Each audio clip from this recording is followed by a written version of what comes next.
يا ذاكر الأصحاب كن متأدبا واعرف عظيم منازل الأصحاب.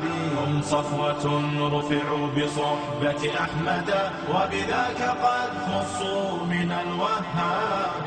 يا ذاكر الأصحاب كن متأدبا واعرف عظيم منازل الأصحاب.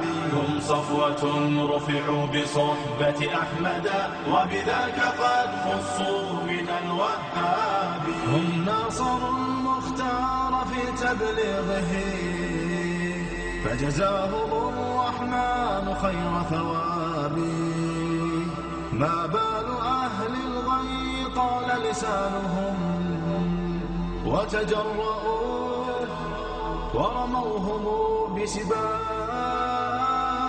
سبوا خيار الخلق من لهم العلا ولهم مقام في ذرى الأحساب.